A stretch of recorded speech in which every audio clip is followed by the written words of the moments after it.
शेगाव तालुक्यात असलेल्या बोंडगावसह परिसरातील गावात सुरुवातीला केस गळती आणि आता नागरिकांच्या नखगळतीने शेगाव तालुक्यातील बोंडगाव या गावांमध्ये खळबळ उडाली आहे। मागील 15 दिवसांपासून सुरू असलेला हा प्रकार आरोग्य विभागाला अद्यापही थांबवता आलेला नाही। दरम्यान आज आरोग्य विभागाच्या पुणे येथील जॉईंट डायरेक्टर डॉक्टर बबिता कमलापूरकर यांनी या गावात भेट दिली। यावेळी नखगळती झालेल्या बाधित रुग्णांची त्यांनी चर्चा केली। महत्त्वाचे म्हणजे 3 महिन्यांपूर्वी केस गळतीमुळे हे गाव प्रकाशझोतात आले होते।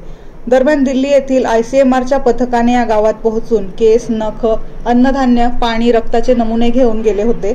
मात्र त्याचा अहवाल प्राप्त झाला नसल्याने आश्चर्य व्यक्त होत असताना आता नखगळतीचे रुग्ण समोर येत असल्याने आरोग्य प्रशासन खळबळून जागे झाले आहे। नखगळतीबाबत तपासण्या सुरू करण्यात आलेल्या आहेत। उद्याही गावामध्ये दिल्लीचे आरोग्य पथक दाखल होणार आहे। गावकऱ्यांना घाबरून जाण्याचे कारण नाही, लवकरच निष्कर्ष काढून उपाययोजना केल्या जातील, अशी माहिती पुणे येथील आरोग्य विभागाच्या जॉईंट डायरेक्टर डॉक्टर बबिता कमलापूरकर यांनी दिली। डिपार्टमेंट आहे, समजा एज्युकेशन डिपार्टमेंट, WC डिपार्टमेंट, या सर्वांनी एकत्र येऊन प्रत्येकाने आपल्या आपल्या रोल्सनुसार या ठिकाणी काम करायचं आहे आणि त्यानुसार आपण नक्कीच कारण काय आहे ते शोधून काढू। जसं पाणी आहे, माती आहे किंवा अन्न आहे, याच्यामधून आहे किंवा अजून कुठले कारण आहेत, हे सगळे आपण शोधून काढणार आहे। त्याच्यासाठी सेंट्रल याच्यावरून केंद्राची पण एक टीम उद्या येईल।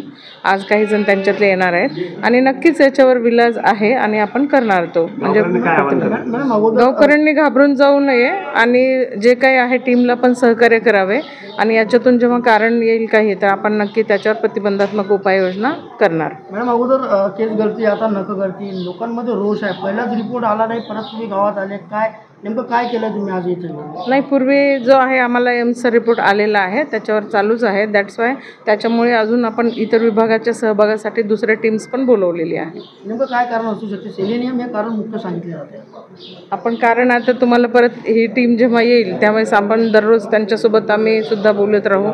इवन जिल्हा स्तरावरचे सगळे जे विभाग प्रमुख आहेत, जसे पाणी पुरवठा विभाग आहे किंवा बाकीचे विभाग प्रमुख आहेत, ते सगळे त्यांच्या इन्व्हॉल्वमेंटने आम्ही त्या ठिकाणी एक व्यवस्थित SOP तयार करू आणि आपल्यालाही बोलू आणि इव्हन जिल्हा स्तरावरून आपल्याला रोज नोट मिळाले जाईल। आतापर्यंत रिपोर्ट जो आहे तो खूप वेळ लागलेला आहे। या आता तुम्ही आले, आता पुन्हा नवीन सुरुवात झाली आहे, किती वेळ लागेल रिपोर्टला? कधी यांची सुटका होईल यातून?